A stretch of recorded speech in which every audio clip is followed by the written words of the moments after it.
Up until that point, I'd never truly understood what it meant to have a good death, why so much emphasis was placed on making every moment count. This is something that I can hand on my heart say that all staff at the Arthur Rank Hospice want to do for their patients and for the people that are there. We awoke on Christmas morning to a small stocking having been left by my grandmother's bed, full of little presents and gifts, completely unnecessary but completely overwhelming and wonderful at the same time. The last moments that we spent with her as a family were truly wonderful. This is not something that you would expect from people's last moments, but it was an experience that we had at the Arthur Rank Hospice. When we look back at the time we spent there with her, with the staff, and the way in which we were treated by everybody, it's truly fond memories. I'm Kathryn. I'm a holistic healer, diagnosed with motor neurons disease beginning of this year.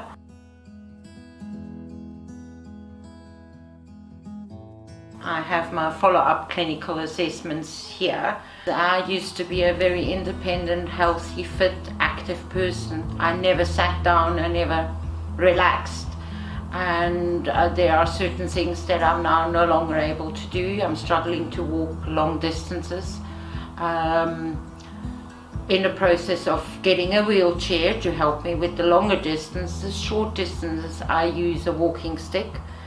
But there is also daily activities like preparing food and running out of energies.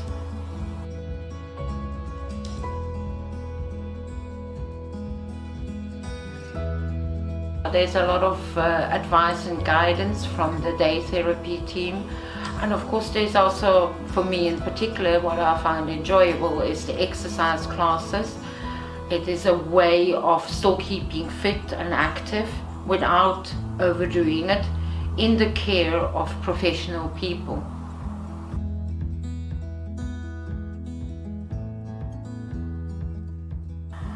The hand massages, always nice to get that, and I did a section with Music for Life, which took me a bit out of my comfort zone, but I also enjoyed it.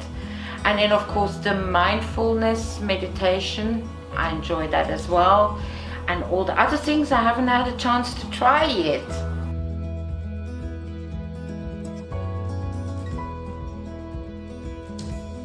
When I reach the stage where it's my time for more intensive care, I definitely want to come here. The staff is incredibly friendly, they always laugh, they giggle. It's a happy, big family.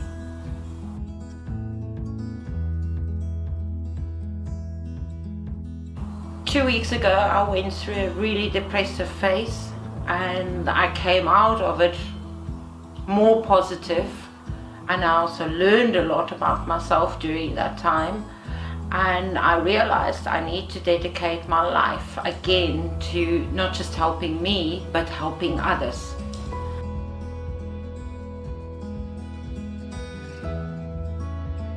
My life motto has always been, I will either find a way or I will make one. If I inspire one person to become hopeful again and keep on going, I have reached my goal with this.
Hello, my name's Sharon Allen and I'm the Chief Executive of the Arthur Rank Hospice charity in Cambridgeshire.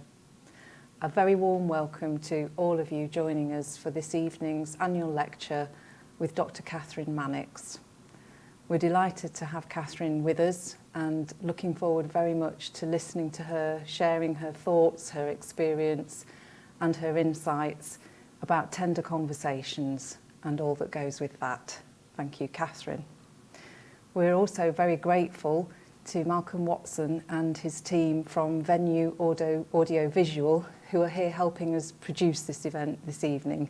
Thank you very much to you. We had our first annual lecture in 2019 where we hosted around 100 people in our education centre in the Hospice in Cambridgeshire, for those of you familiar with the building. And I, for one, had never heard of Zoom back then and never imagined that we would be doing an event like this digitally. So we've learned a lot over the last 18 months. And I just want to put on record at this point how proud and grateful I am to all of my colleagues here in the charity who throughout the very difficult times we've been through during the pandemic have focused on ensuring that all of our services continued and people who needed us got what they needed from us, sometimes by having to change quite radically how we do that and very much embracing becoming a more digitally enabled organisation. Thank you, colleagues. So we have learned, and here we are providing a virtual online event, and it does have many advantages, one of which is that we have 525 people joining us for this event this evening, which is phenomenal. Not only that, we've got people from around the world, from Australia, from India, from Canada and many other places. A warm welcome to all of you. And of course, had we held this in person, we would not have been able to accommodate all of you. So there are definite advantages to being more digitally enabled. Another of which is that we can share the event through social media.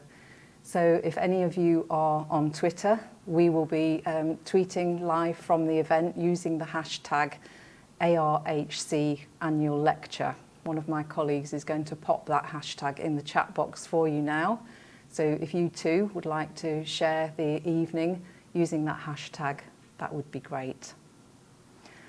I imagine that many of you joining us this evening are doing so because you are friends and supporters of the Hospice, and for that we are very grateful.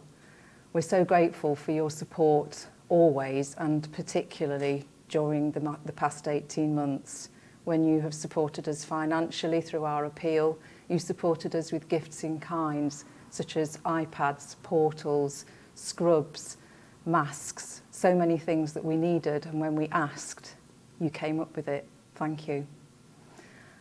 I'm sure that there are others of you, particularly those from around the globe, who don't know about our organisation. You've chosen to join because you want to hear from Kathryn, and I don't blame you for that. I am going to take the opportunity to just share a little bit about our organisation.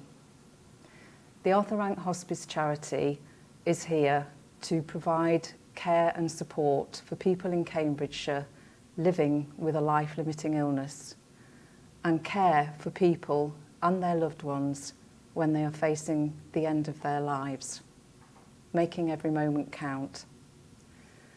We provide a wide range of services. I'm not going to detail them all. If you'd like to know more about them, we've got information about all of our services, from our inpatient unit, our day services, our care in the community, our most recent edition of the Palliative Care Hub. You can have a look at all of the information about these services on our website, arhc.org.uk.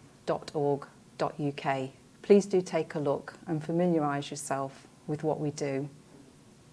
This year it will cost us £10.5 million to provide all of our services, all of which are provided free of charge for patients and their loved ones. We do have contracts with the NHS, which covers about 65% of those costs, meaning that my colleagues need to work really hard to raise over £3.5 million this year. We raise that money in a variety of ways, through fundraising, all sorts of different activities, and asking people to think about leaving us a gift in their will or perhaps becoming a regular donor through our retail, our shops and our retail hub, through our bistro, and if you are local and you haven't been in for our delicious home-cooked food, you want to get yourselves here. It's wonderful. And our education centre. If you would like to find out more about how you can support us, and thank you to those of you who have made a donation for being part of this event this evening. We've raised over £600. Thank you very much. And we would love to see that figure go up. Please don't think, because I've talked about big sums of money, that your small contribution isn't worth it. It is to us. It really is, every penny making a difference. So if you're able to support in any way, we would be very grateful. And if you'd like to have a conversation with anybody about how you can support us on a longer term basis, then please get in touch either via the website or you can ring us on 01223 675 777. You can ask to speak to me or one of my colleagues in our fundraising team. Thank you for your support. Tender conversations. What a lovely way to frame how we connect with each other, particularly at those times when we might be nervous about what to say, how to engage. We might think we can't do it. When I first joined the hospice, Kathryn had recently published her first book, With the End in Mind, and I read it and found it incredibly helpful in helping me think about how I was going to lead this organisation and support my colleagues.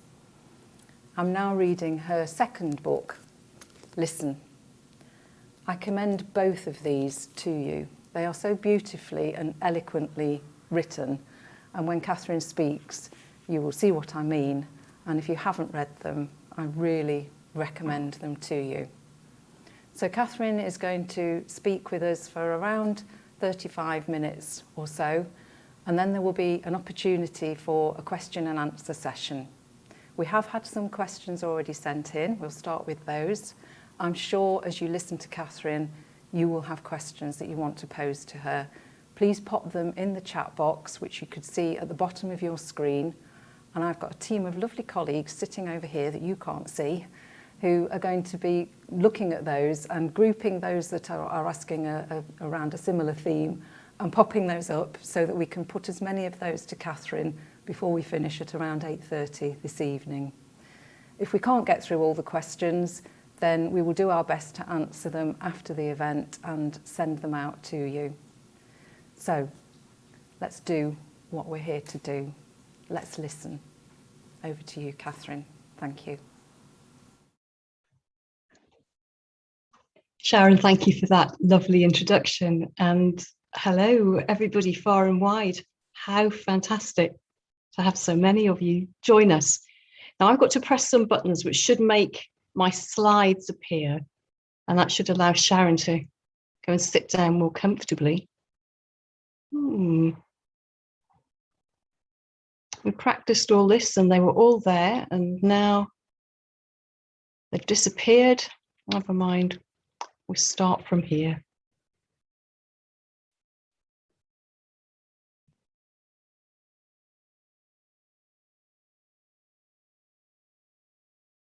Some of you here this evening, I think, are perhaps old friends. Hello, old friends.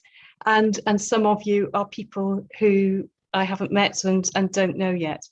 So I used to work in palliative care. I was a doctor in palliative medicine for 30 years, consultant for probably 20 something of those. And most of that time I was either being trained in hospice or I was working in a big, busy hospital. And some of the time I was working in people's own homes with community palliative care team and on call in a hospice. So that mix of meeting people at a very, very challenging time in their lives. And it occurred to me 30 years in that the conversations that I was having with people who were so sick that they might die in the emergency department were the same conversations that we've been having 30 years previously, that the public understanding of dying really wasn't changing and that somebody needed to do something about that. And I thought about that, and I thought about it for a long time, and I thought of all of the different people who could do something about that. And I made contact with some of them. And then it occurred to me that actually I had some experience to share as well. And that's what my writing really is about. So I'm reflecting today on that career embedded in a team of palliative care workers. And it's all about teamwork. There are no individual heroes in palliative care. We all are only as strong as the teams that we are surrounded by. And I want to start by just paying tribute to the fantastic teams in hospices, in hospitals, and in the community in the north of England that I've had the pleasure and the privilege to work in. I want to talk tonight about companionship at the end of life and how we establish companionship for people who are reaching the ends of their lives. I started by thinking about the root of the word, and the root of the word companion is from the Latin, and it means a person with whom you share bread. So it's somebody that we're close enough to be sharing a meal and sharing other things as well. So companionship is variously identified as that association with another person, that fellowship with another person. But in the different dictionaries, there are different emphases, and I thought this was really interesting. The idea that the person will be someone that we know and somebody that we like, rather than being on our own. And even the pleasant feeling we have when we're with a friendly relationship with somebody and we're not alone. So companionship, the breaking of bread, the feeling of perhaps safety and fellowship with a person who understands us. And to be a companion, the dictionaries tell us, is to be a person who's frequently in the company of, associates with, or accompanies another person. And that very much describes the work, both of those of us who are healthcare and social care professionals working with people at the very ends of their lives, but also dear family and friends, and the variety of people from very different backgrounds who are now starting to step up and train and serve as companions in a kind of extra family member associate way. I'm thinking of end-of-life doulas, soul midwives, and other people.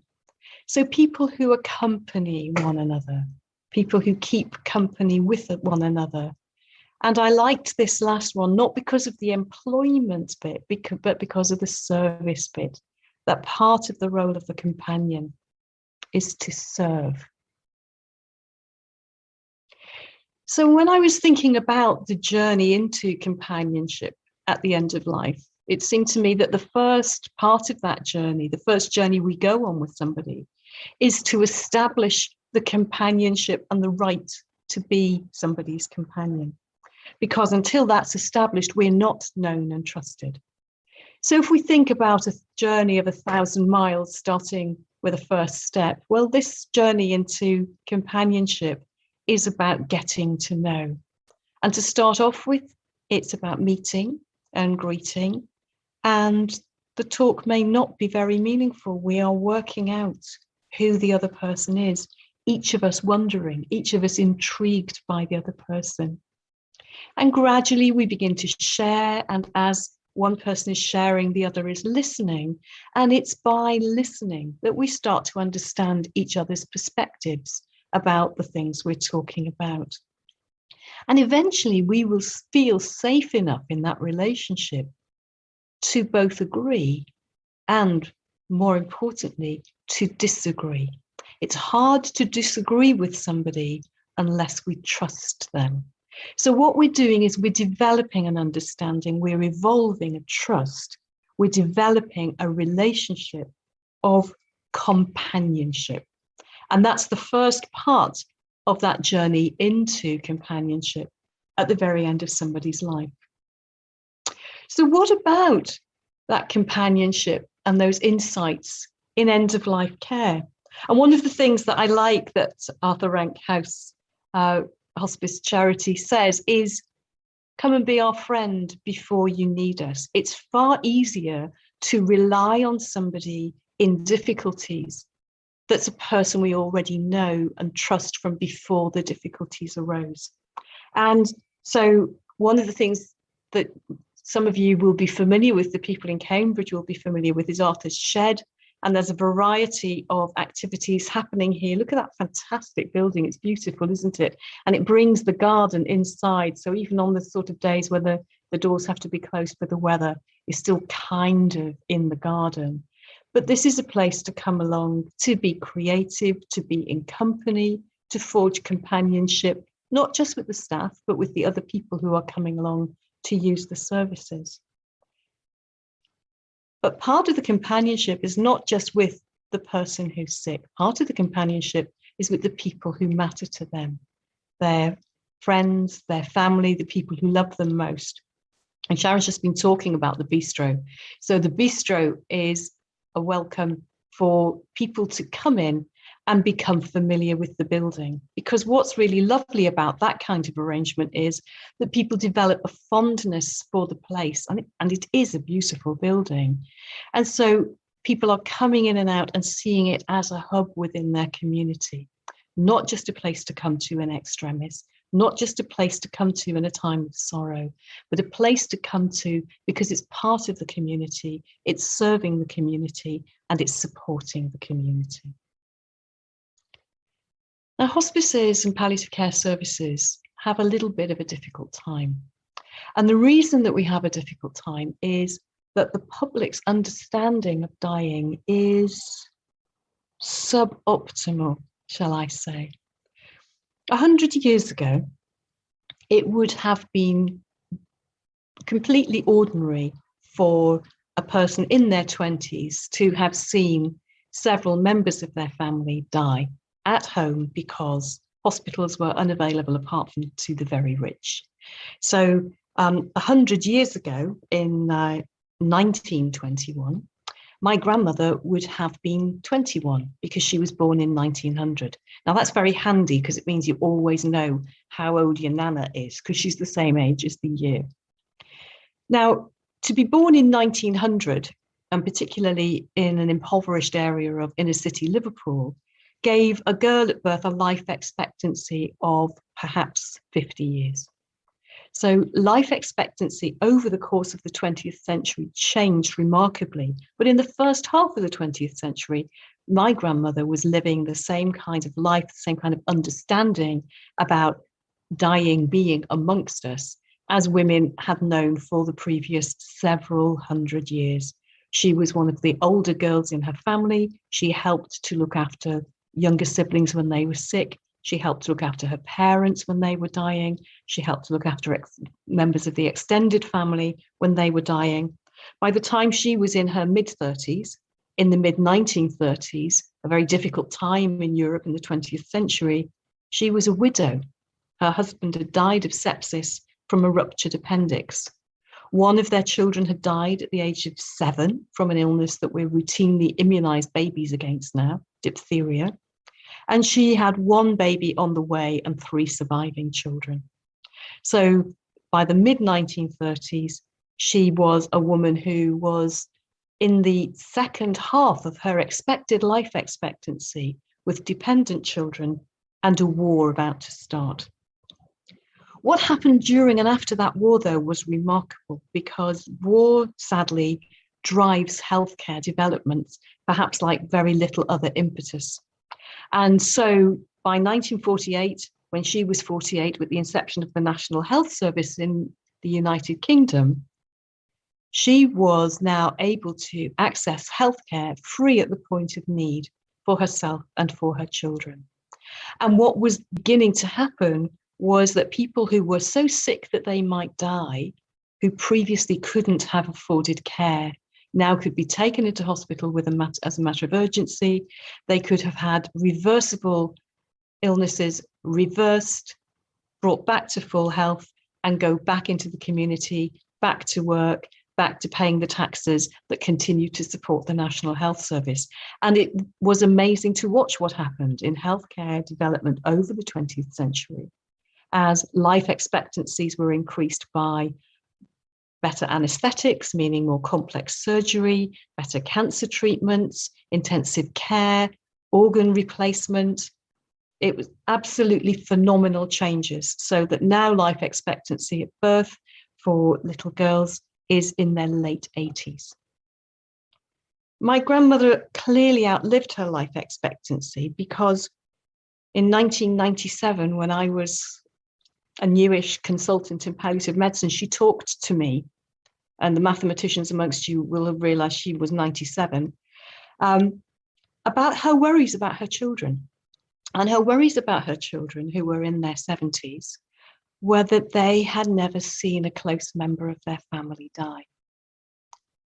Because of the changes in medicine in the 20th century, in the space of a single generation, which is my parents' generation, the people of Britain forgot what ordinary dying looked like. But there's no shortage of imagery and description of dying in the media, on screen, on television, in cinema.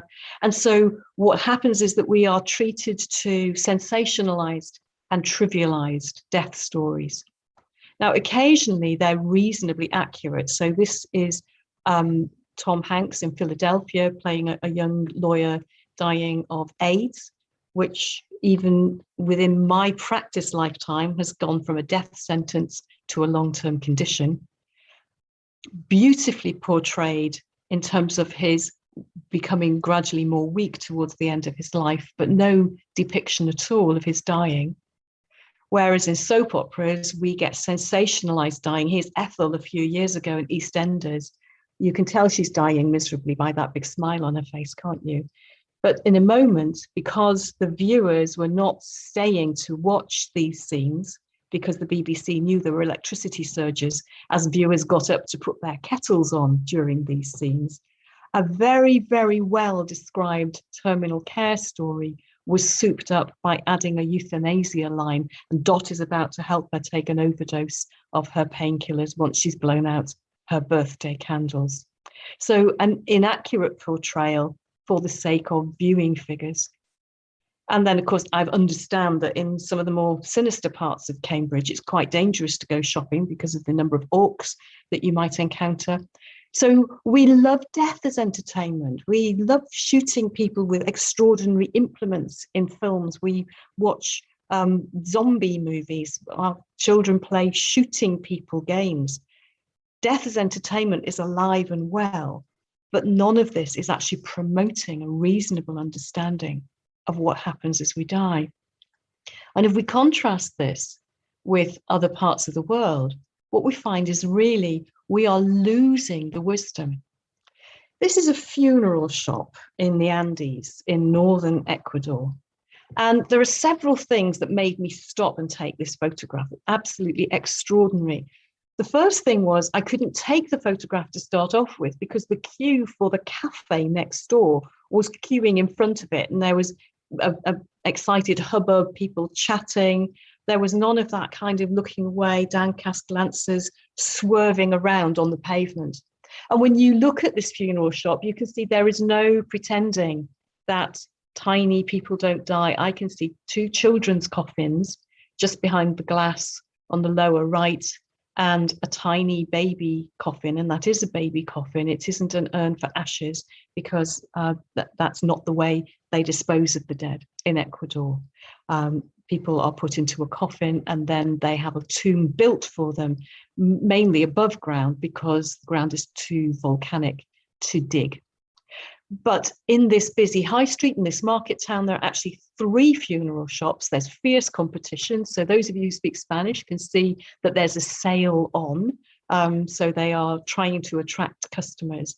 And in the middle of daily life with a busy cafe next door, there's no pretense that dying doesn't happen. Most people can't afford the very expensive American-style medicine of the smartest hospitals. And so the public understanding is still alive and well. So when we're talking to people who are coming into our care as they're facing the end of their lives, we are needing in some way to offer for them a window into a changed perspective. But in those conversations, two people's perspectives are going to be changed, because as we're getting to know the people that we serve, we are also understanding them and getting a better perspective about what really matters for this person. So when we think about what it is that they want to know, people who do not know need to know what dying will be like. And their fear is whether or not they'll be able to bear it. But very often their fear is very much more about the people they love than about themselves. Is it going to frighten my family? Is it going to leave them with horrible memories for the rest of their lives? Who will be able to support me if the things I need to discuss are too bitter, too sad, too painful to discuss with my family? I don't want to leave them with those memories and concerns. And who will support the people who I love while I'm dying and after I've died? And these are the same questions that we hear over and over again when we're walking alongside people who are dying. But what about our perspective? Well, what we're trying to do is understand this person. What matters most to you? What do we need to do in order to respect what matters most to you? How can we support you best? What do the people you love already know? How much do you want them to know? How can we support them so that you feel confident that everybody is held safely as this process that's happening to you unravels itself towards your dying? So this, I think, is a tender conversation of discovery, of mutual discovery, that we are discovering about them, and we are helping them to discover what they need to know in order to face the dying and plan ahead the way they want to live the last part of their lives. And by having those tender conversations that are based on listening, hearing what the person wants to know, giving the information they want without forcing information that they don't want, what we're doing is forging that companionship which allows us to begin the second journey, the journey of being with that person.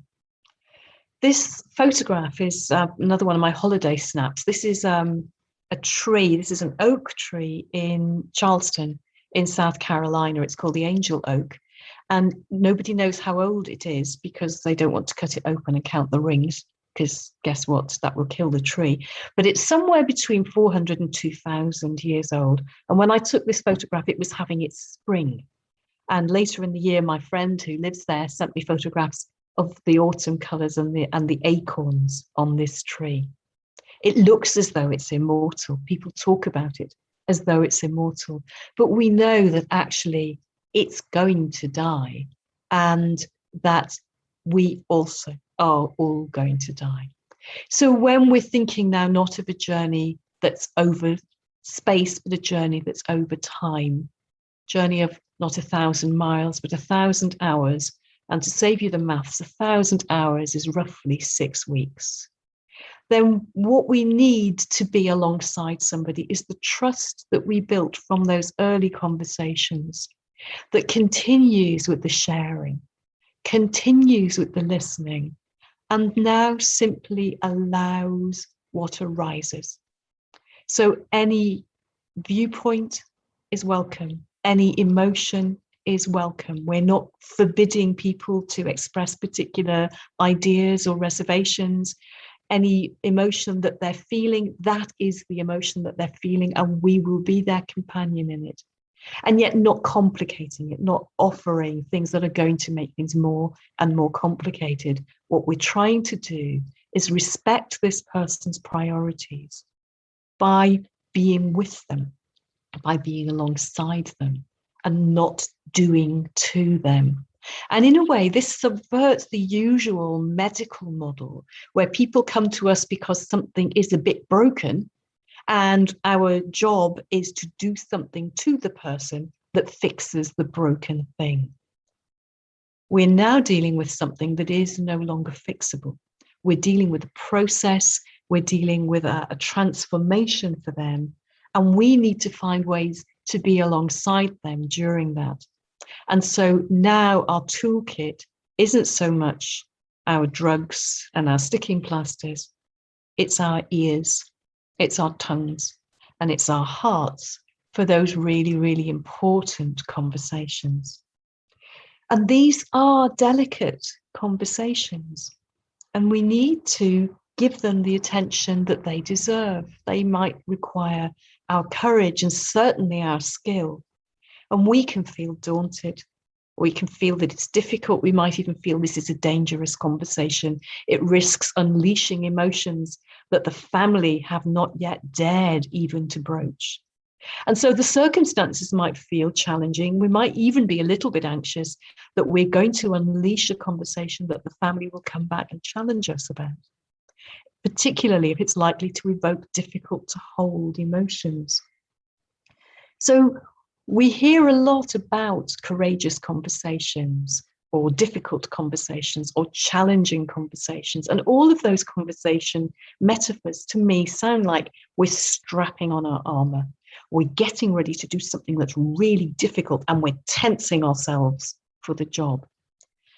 And I think that that's a problem, because I think it brings us into those conversations in a defensive kind of way. The difficulty in this conversation is not the person's fault, and it's not the conversation's fault. Don't bring your armor. Take your armor off. I think what we need to do is bring, in fact, our tenderness. And when we think about tender conversations, when I started writing the book, Listen, I actually, in my notebook, made a list of the different attributes that we need to bring to those conversations, and I wrote it as a toolkit. And then as I was writing, I realized that actually toolkit was the wrong metaphor, because with a toolkit, we use one tool and then we put it down, and then we pick up another tool and we do something different with that. We put it down, we use another tool. Whereas in fact, tender conversations require us to be doing several things all at the same time, because what we're doing is working in partnership with the other person. The conversation itself is a shared endeavor, a joint responsibility, the being with, not doing to aspect that I've already been talking about. And what the conversation is doing is allowing each participant to make sense of the ideas, the concerns, the misgivings, the hopes, the aspirations of both of the people in that conversation. And so I use the metaphor of dancing, because what we're doing is creating together a space for the thinking. And when we dance, we're doing lots of things at the same time. We're moving to the rhythm. We're working with each other. We're trying to keep the shape and the space of the dance. And sometimes we tread on each other's feet and we don't need to. And we both recognize that that's a chance that we have to take, that we might inadvertently stumble, trip, or even fall over, but that we will also help each other up and continue dancing. So I propose to you that we think about tender conversations as a dance, as a way of working together, as a way of being with, not doing to. During the dance, really difficult emotions may arise. And one of the things for us to think about when that happens is resisting our impulse to fix it, to reassure, to reach for our prescription pad, to promise a new intervention. Actually, some things cannot be fixed.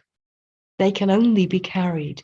And we are being companions in distress, and we are recognizing this pain, and we are holding a space for it. And do you know what? Because we've come into healthcare or social care, or we're just the interested public, but we are the helpers in our families. And I bet you're all the helpers in your families. This is really hard for us to not help, to actually sit there, to sit on our hands and say, yeah, this is really hard, isn't it? And yet that is the task. This task is about saying, this is really hard for you, and I'm so sorry that it is. And I'm not going to abandon you. And I'm not going to tell you I know how you feel, because I can't imagine how this must be for you or for all the people in your family. You take your time. You take all the time you need. I'm not in a hurry. And sometimes we have to say that when we are in a hurry, because actually this now requires our tender attention. So now we're having a different sort of conversation. And I think that these are the tender conversations of companionship. And they take place in different ways and at different points in time. But what we're doing is enabling people to share with us whatever it is that's happening for them. And some of the time, they will be moments of distress and fear. The sorts of things that people who are approaching the end of life may need to talk to us about, but be anxious to raise, are things like, what if it gets very painful? What if I lose my breath? I'm worried that I might choke towards the end of my life, because, of course, these are people who, like everybody else in society, don't really understand the process of ordinary dying. And so being able to describe the process of dying, the gradual change from being a strong person to a person who's more easily tired, to a person who's exhausted, to becoming a person who needs to sleep in order to recharge their batteries, to gradually over time spending more and more time not just asleep but actually unconscious, until in the end, as the body's organs slow down and stop, the brain turns itself off until only the breathing center, the respiratory center, is still working. And now breathing becomes unusual, automatic reflex cycles of deep breathing that gradually becomes more shallow, that can sound grunty or groany, but actually that's because the person can't feel their throat anymore. So they're not using their vocal cords properly, and they may breathe out through their vocal cords, making sighs or groaning noises, and yet they're deeply unconscious. Imagine being a family hearing that and nobody explaining, and you leave afterwards thinking the person was in pain. And the breathing cycles move between faster breathing, slower breathing. And in the fast phases, that can look like somebody's actually working quite hard. And the family may mistake that for breathlessness, for working hard, for gasping for breath. There are gasping breaths, but they're automatic breaths from a deeply unconscious brain. And we need to be able to narrate in real time what is happening to this person, so the family don't leave a deathbed thinking they've seen enormous suffering, when what we were seeing was a person who was deeply unconscious, and we assumed the family understood that. So describing ordinary dying to dying people is something that I've done now, I don't know, thousands of times. And at the end of it, there's this moment where the person says, oh, that isn't what anybody's expecting. Will you tell my family that? Will you tell my wife that? Will you tell my kids that? That's so much better than anybody is expecting. That's within our gift to explain. Other fears are far harder for us to support, because it's the existential fear of what happens afterwards, where will I be, what will I be, what will it be like to not be, or a religious anxiety, that a belief in an afterlife in which I may be judged, or I may carry on existing in a different form from anything that I can understand now. And then the fear and the concern for the grief of my beloveds, and I'm the person who looks after everybody, and it's me they'll be grieving, I can't look after them. Or those past mistakes that I wish I could go back and change, but the moment has gone, or the person has gone, and I can't change those things.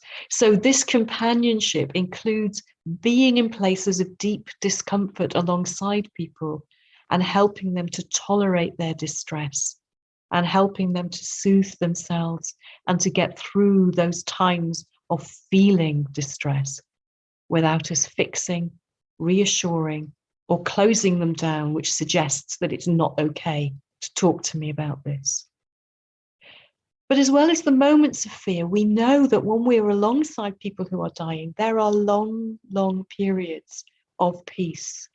People making sense of what their lives have been worth, what it's all been about, and expressing gratitude and forgiveness and expressing love for people and receiving people's love. And that's the reason that working in palliative care is so joyful, because love becomes unfettered towards the end of life. That kind of buttoned down, we're not going to mention the L word, just gets kicked into touch. And we start to tell people what they really mean. And we are privileged to hear those conversations over and over again. And even the sorrow of saying farewell has a peace alongside it, as we're telling people or pets what they've meant to us, as people perhaps do last visits to places, or they do online visits to important places, and they talk about their memories, and they're even saying goodbye now to the concerns that they may have. I looked after a very, very lovely elderly lady who was dying of breast cancer. And she said to me one day, one of the best things about dying of breast cancer is that I know now that I'm not going to die with dementia. And that was a huge consolation to that lady. So knowing what is also makes us realize that all of the other things we could have been worrying about will no longer be pressing concerns for us. So when we're talking about listening, we're talking about the skill that we're going to use of enabling people to recognize that they are being heard. So what we're thinking about this evening together, and I'm going to stop talking soon so that I can hear your ideas and we can talk to each other through the chat. This idea of end-of-life companionship, the art of being alongside a person in a way that absolutely and fully recognizes their personhood and serves them, serves their needs, and tends to their tenderness by listening, by valuing people with great, deliberate, devoted, deep respect. That's the calling to companionship at the end of life, ladies and gentlemen, and we can all do that. That's not a professional calling. That's a calling of one human to another human, in a family, in a couple, in a village, in a street, in a community, in a hospice, in a cafe, on a bus. It's us being genuinely present to each other and truly listening from our hearts. So I'm delighted to have been invited to give this year's annual lecture for the Arthur Rank Hospice charity. And I love their strapline, the hospice that says yes. So there's a reminder about their website, and there's also my website and my Twitter handle. And of course, my publishers would also like me to tell you that you can buy my book. And there's a couple of links to buying the book, which includes purchase links for the Antipodes. Sorry, those of you who are watching us from Canada, that there isn't a publisher in North America. But I understand that Book Depot and Waterstones are both making books available in North America. So thank you all very much. I need to stop sharing, and I think that means I'll then be able to see our lovely hostess. There she is, and we can start to talk to each other through your chat. Thank you, everybody. Kathryn, thank you. I could listen to you all night, and listening to you is like reading your book. I just feel sort of enveloped in this warmth of comfort, and you make me feel, yes, I can indeed have those conversations. And I think, as I said to you, I've already put some of what you shared in your book into practice when sadly I had to talk to a colleague who'd been through a very distressing experience, and I'd just read a chapter that morning that was perfect. So thank you so much for that. Unsurprisingly, we have got lots of questions coming in. So I'm going to start. The first one is from someone who works in adult social care, and they're really interested in how the principles of hospice care can be applied to people who die in care homes. Many care home workers support people through the end of their lives. How can we support them to support others?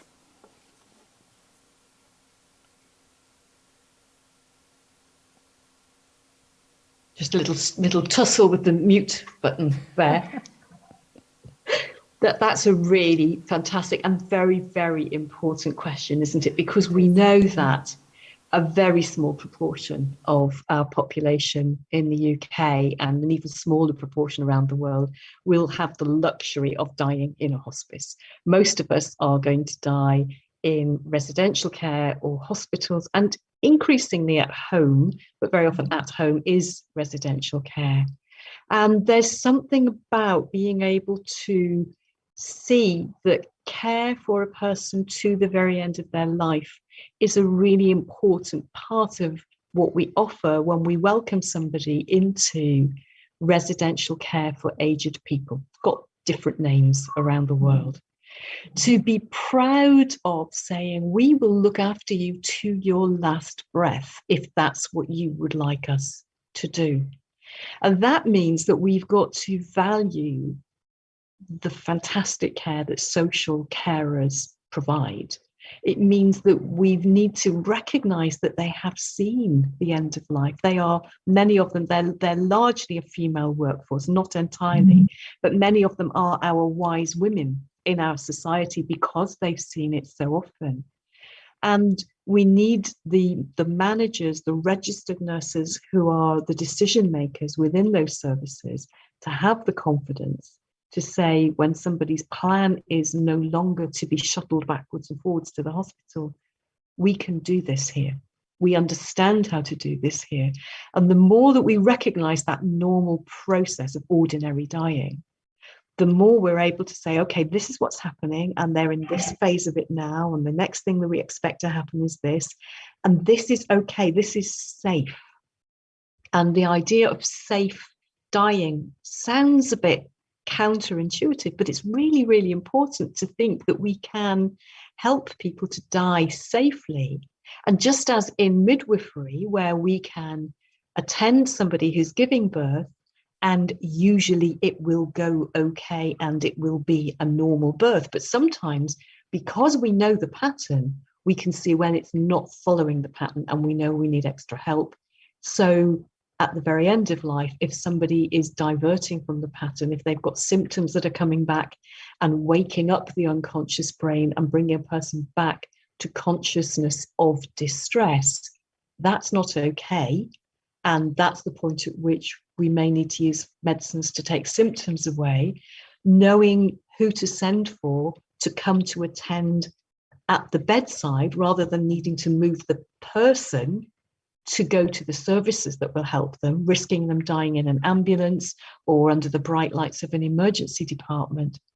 So it's about us valuing the workforce, training the workforce, trusting the workforce, and then the workforce knowing that they will get appropriate backup so that when they are concerned about somebody dying who doesn't look comfortable, that they're going to get backup quickly enough that it's safe to keep the person there in their familiar bed, in their familiar room, with their familiar things and their dear people around them.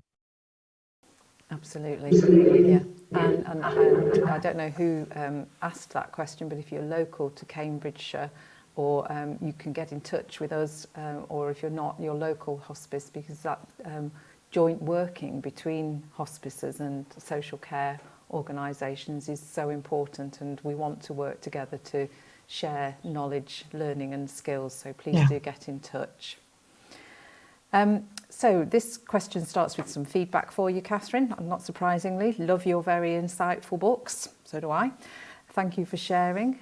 So this person is thinking about a career change, moving from being a holistic and beauty therapist to possibly CBT counselling, or possibly end of life, and having done some life coaching in the past.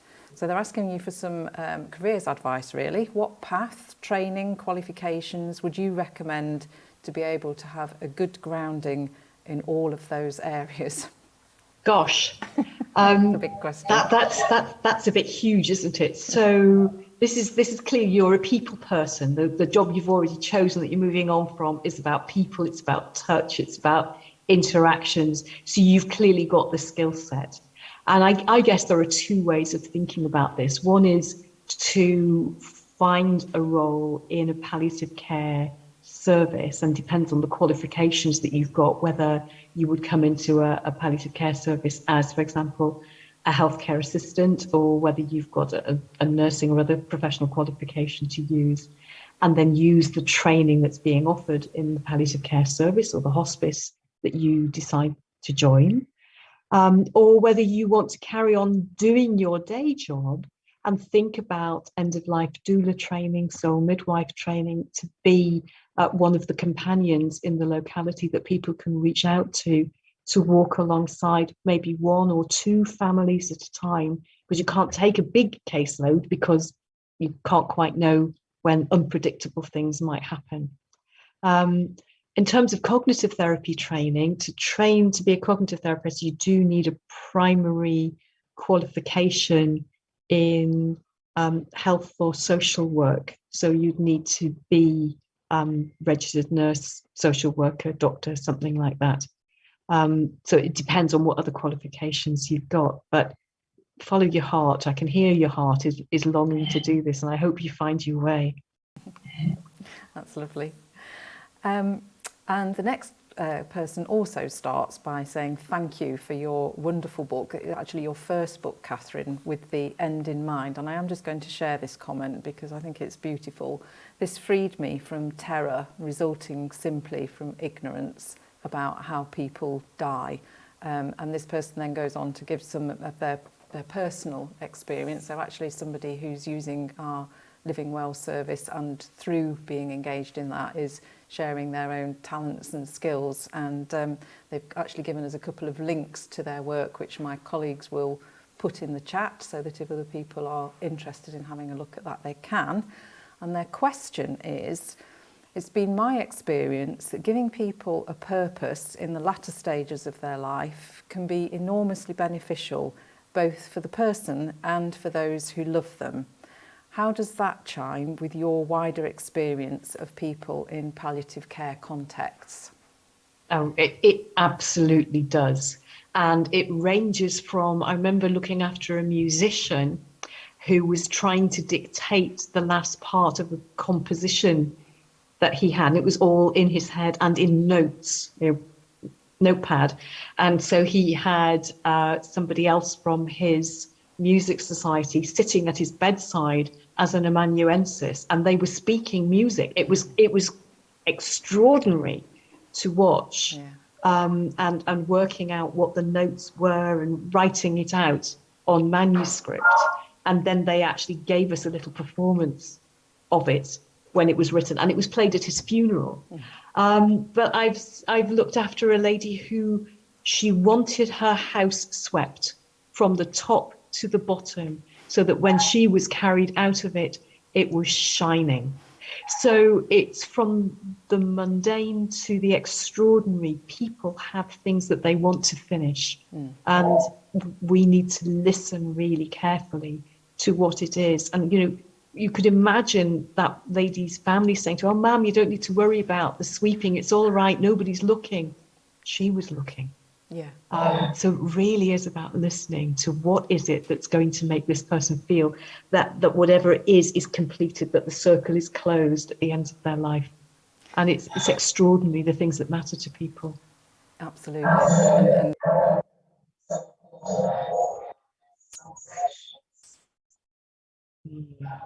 that we have time to make it happen. And that example you've just given reminds me of one of the stories in Listen. I'm not going to do a spoiler, but very much about one of the people you talk about who found it difficult to express what it was he wanted, but what he wanted was so important to enable him to then die. So that's great.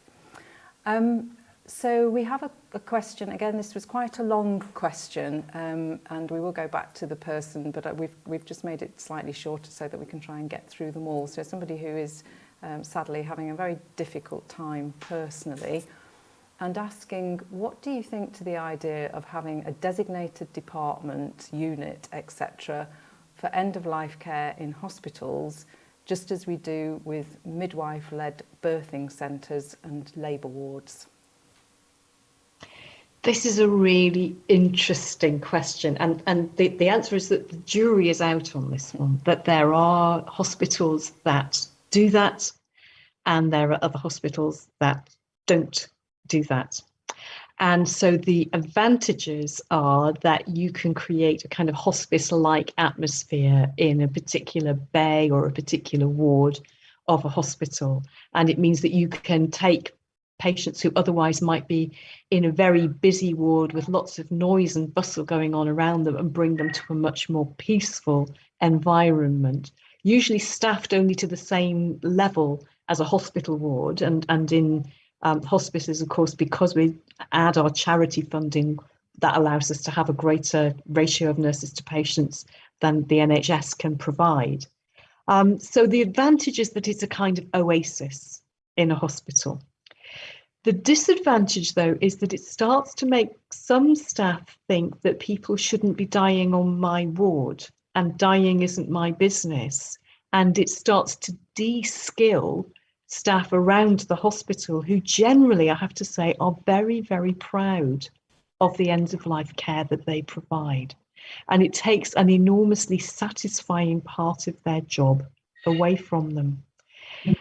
I've recently, well, not very recently, but since I've retired, I had the interesting experience of being a patient in a 6-bedded bay on a surgical ward. So there were 4 of us who were under the care of the surgeons on that ward.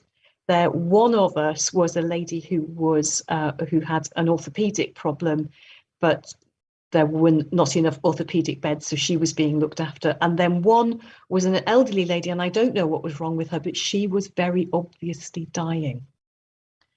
And she'd been in hospital by then 2 weeks, and she had got to know very well the lady from the orthopedics ward and one of the other ladies who'd been in hospital quite a long time. The other 3 of us were new girls. I was only in for 24 hours. The other 2 had been in for their first 24 hours and they were going home the same time as me. So rapid turnover and people not really knowing each other very well. But these 3 other ladies, they were a friendship group. And the lady who was still relatively able of those 3 was making cups of tea for them. She was picking things up off the floor for the lady who was the orthopedics patient, because she wasn't allowed to walk except when the physiotherapist was with her. And they were both talking to and consoling the dying lady, chatting to her, calling her by her name, talking to her about her grandchildren. And actually what they were doing with the nurses was creating that safe space around her. When her family came in to visit, these other 2 ladies welcomed them. They gave a kind of handover report of how she'd been while they weren't there. And the ward staff were joining with these ladies in creating a space, even on that 6-bedded bay, even with the noises that there were, that was a welcome and safe space for that family. So I think that there are advantages and disadvantages to both, and the research shows the same thing, that actually families are less bothered than you might think some of the time about the noise in a ward, but sometimes are distressed by things that we haven't noticed them being distressed by, and that have gone under our radar because they're things that just happen on wards. We work in hospitals, we don't notice them. So it comes back again, I think, to listening. And yeah, so maybe we need an oasis, plus I'd like to see flying squads. I'd like to see a team that takes care out from a central place into the individual wards where that patient already knows the staff maybe very well on that ward, and we go along to get alongside. And there are quite a lot of hospitals now who have end-of-life care support workers who go to the ward that the patient is on, rather than moving the patient to a different place. Interesting. Thank you, Kathryn.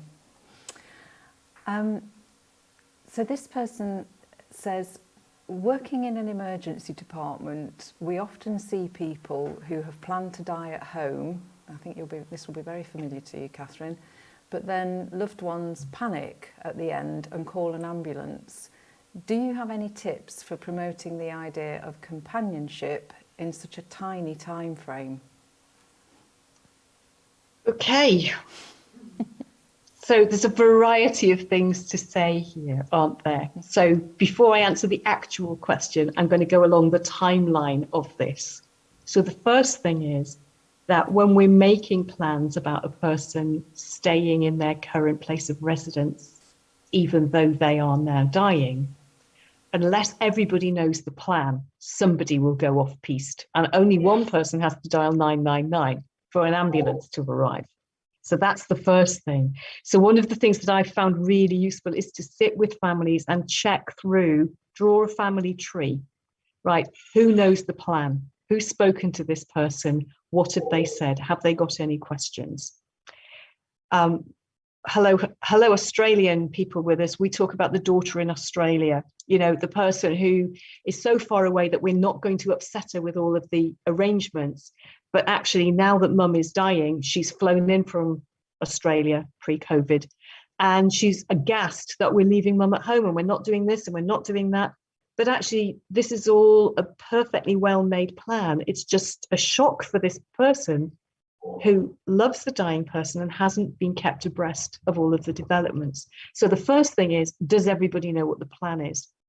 The next thing is a thing that I call cognitive rehearsal, which is sitting down with the people who live in the house or who are going to be their first responders, you know, the son down the street or the next door neighbour, whoever it is. Say, okay, so what will you do if you come in and he's not rousable? And let's do a kind of walkthrough of who I'll phone, why I will not phone 999 or even 111. And that means we have to have 24-hour services that can give advice in a timely way so that people don't panic. But also it means that people need to expect a gradual diminution of alertness, an onset of unconsciousness, breathing cycles that look and sound a little bit weird, and that is kind of okay. That's what we're expecting. So they can say, oh, right, okay, it's that thing happening now. I know what to do. And actually, I'll phone round the family and I'll call the rabbi because that's what he wanted, or whatever.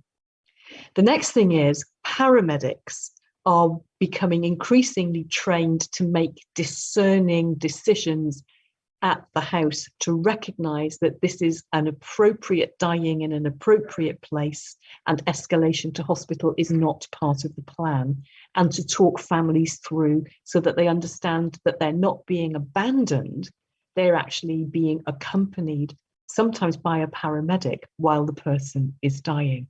That's not best use of our first responders, but it is our use of our first responders, and we need more. Again, if we had a flying squad, that's who you'd send for now, isn't it? If there was an end-of-life doula in the village, that's the person you'd send for now.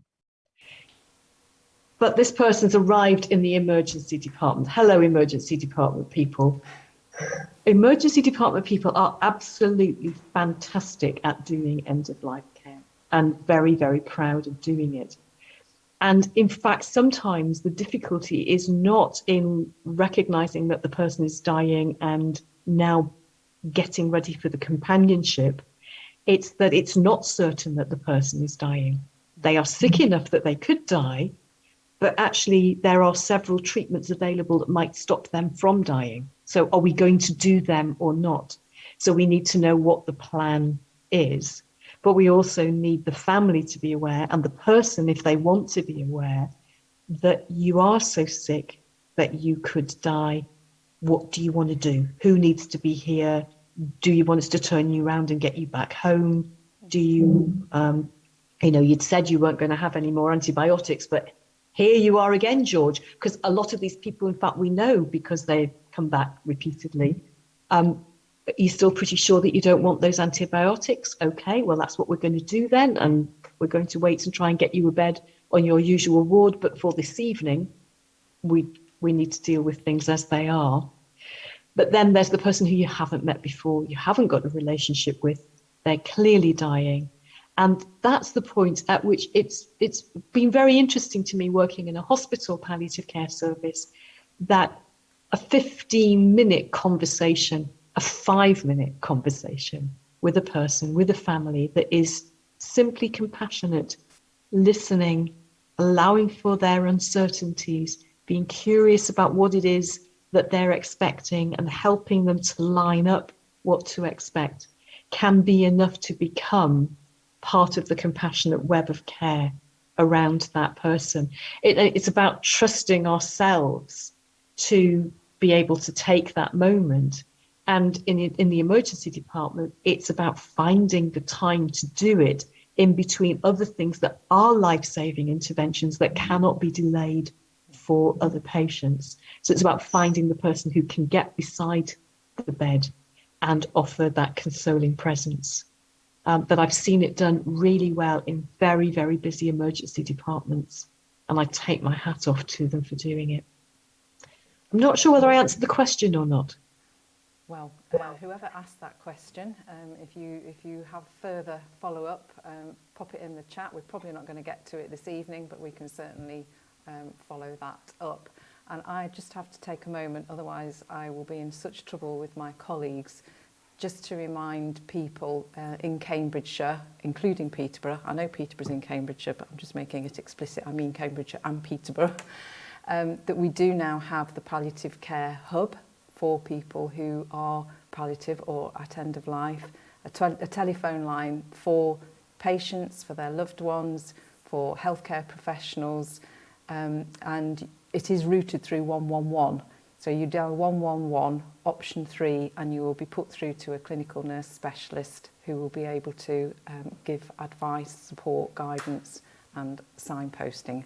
Plug over, but I'd be in trouble if I didn't say that. Nice short snappy question, this next one. Any tips on how to encourage people to talk about death?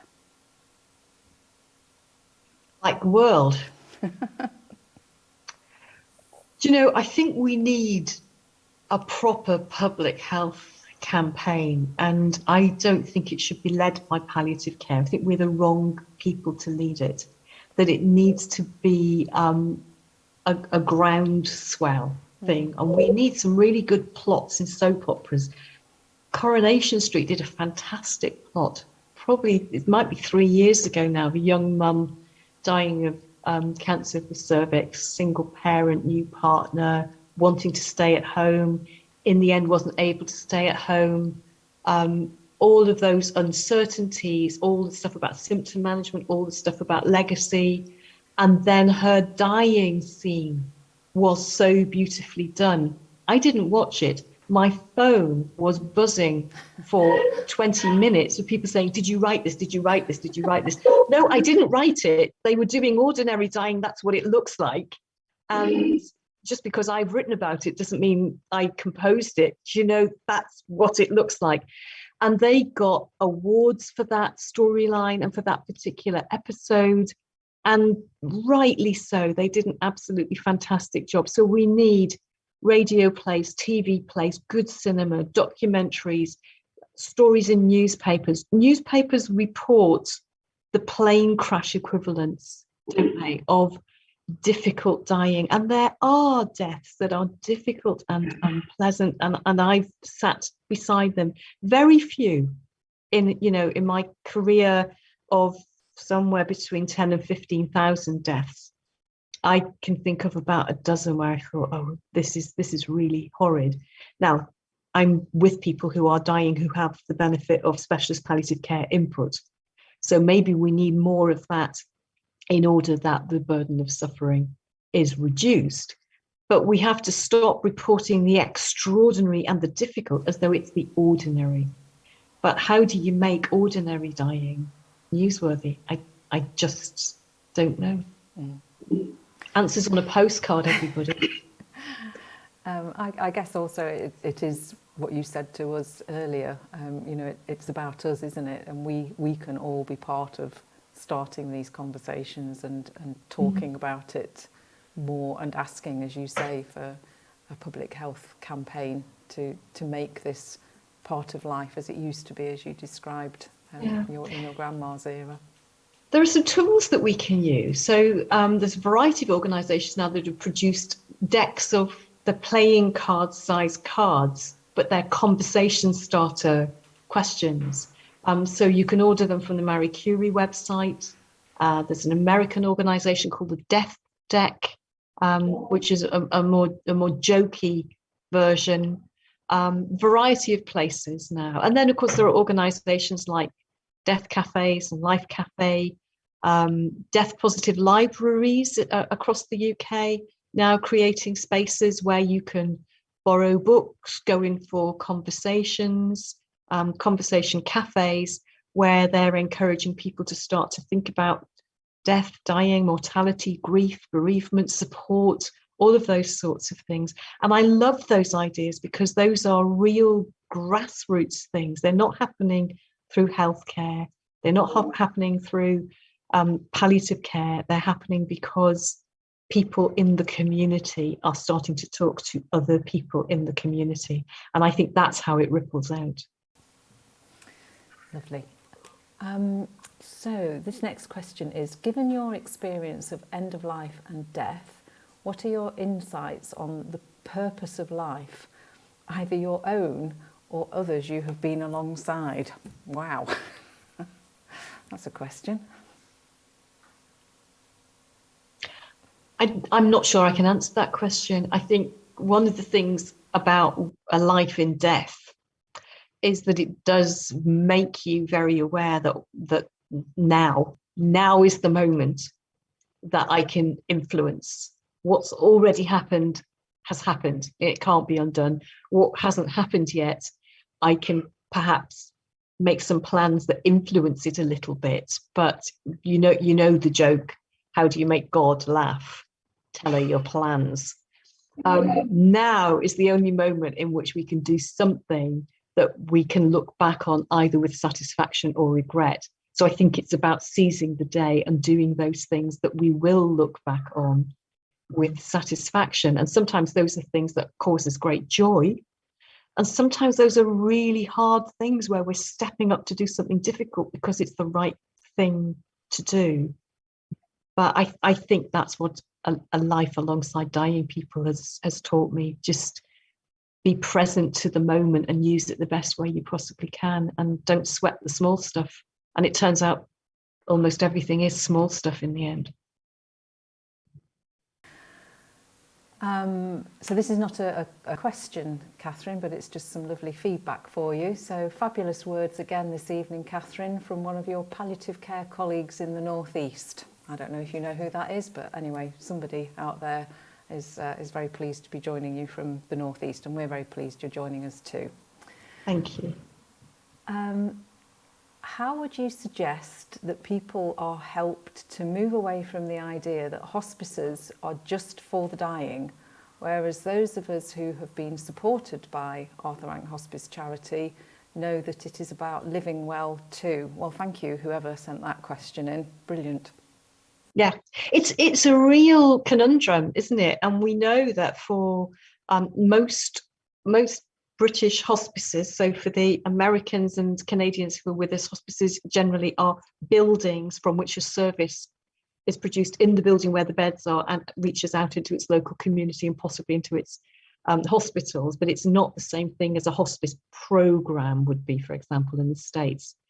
One of the things that we know is that the more that they are our local specialist palliative care units, they are our intensive care unit beds for problems that are too difficult to solve for the person still living at home or the person in hospital, aren't they? So they are surrounded by experts in palliative care for the duration of their stay.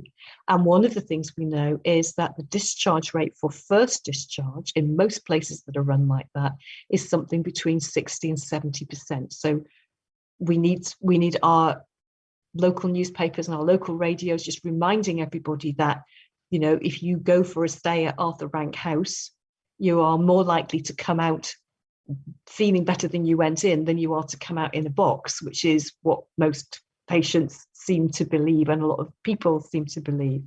So it's all about awareness raising, and it is terribly difficult. So again, we need good news stories. We need good news stories, and it is easier to get good news stories in local press, isn't it, than it is in the national press. And I know almost all hospices comms teams are working very, very hard to get that information out there. But the stories that are the best stories are the stories that people who have used the services tell for themselves, because it's hard to get onto local telly if you're dead. So if you're still alive and you're talking about how great it was while you were in there, it makes people remember. Thank you. So I've been given the warning that unfortunately we've only got time for one more question. This is difficult because I can see a load in front of me, but as we've said, we will try our best to answer those that we don't have time to get to this evening. So this person says, Mum has Alzheimer's, Dad is her carer. Yes, I can resonate with that, and I support them both. I didn't write this. Increasingly, their care needs are becoming more complex, and I've listened avidly to your Tender Conversations overview. Do you have any further advice, please, on how family members are best to try and have tender conversations when we're the grown-up children supporting our mum and dads? On behalf of lots of us. Yeah, that is so hard, and it's such an important question. Thank you for asking it. So I recognise it. I've been alongside this lots and lots of times in my professional life, and also in our extended family. And one of the things that I've noticed is how when we try to look after people who think their job is to look after us, we end up in a kind of difficult to manage situation. So one of the things that can be really useful is to find ways to help the parent generation to remain in parent mode, rather than feeling that we think we're looking after them and they think we're infantilizing them, and then they become resistant. So first of all, I meet families where my mum won't let me have the conversation. She just keeps shutting me down. And my tack for that is, for any conversation, we need to issue an invitation for that conversation and not just launch into it anyway. But the launch pad for this conversation is, Mum, I've got something on my mind and it's really upsetting me. And some of the time I wake up in the night and I worry about it. And I think if I could talk to you about it, it would help me. I defy any parent who loves their child to not respond to that. So, Mum, the thing is, I'm worried that if things get more difficult for you in the future, if you get so sick that the doctors need to make decisions about your care and you're not feeling well enough to tell them, they'll ask me what you want and I don't know. So sometime, can we sit down with a cup of tea and could you just talk to me about what you would like to happen, what you hope won't happen, and don't try and do a what if this, what if this, what if this, just what matters most to you, Mum. So that when the doctor says, is your mum a kind of every possible medical intervention person, or is your mum kind of go with the flow, I want to feel as well as possible, but how long I live isn't as important. Those are the sorts of things that we need to know. The other thing that's interesting is watching partners in a marriage trying to defend each other from the difficult stuff, or don't upset your dad by talking about that with him. Okay, so sometimes we need to work in a family way where some of us are doing something with one family member so that others of us are able to offer a conversation to another family member who would be protected from that conversation, but it isn't helping them to be protected. And sometimes we might even need the external intervention. There's a story with the end in mind of a couple neither of whom have spoken to each other about the terminal diagnosis of the dying lady, because they're both trying not to upset each other. And sometimes it takes a third party going in to unpick it a little bit, because we haven't got all of those different difficult emotions of being a member of that family when we're going in to help with that situation. But treating parents as parents, treating, the aunties, grandparents, whoever they are, give them their responsibility and their respect, and invite rather than insisting.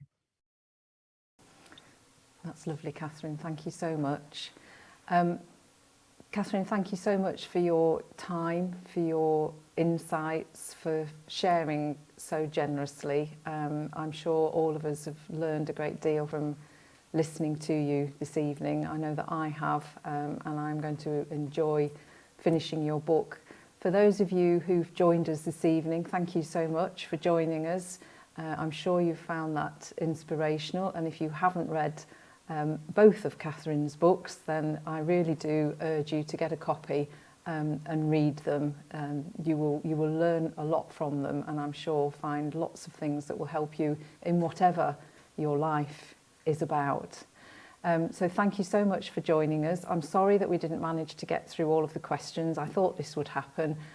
So we will take the questions that we haven't yet managed to get to, and come up with some answers for you and send those round to you. For those of you who may be new to our charity, if you would like to stay in touch, and we would love you to do so, please, you can sign up to receive our newsletter, which is on the front page of our website, arhc.org.uk. Please do sign up, please do stay in touch, and if you'd like to carry on having a conversation with us, we would love that. Thank you all very much, and I hope you enjoy the rest of your evening.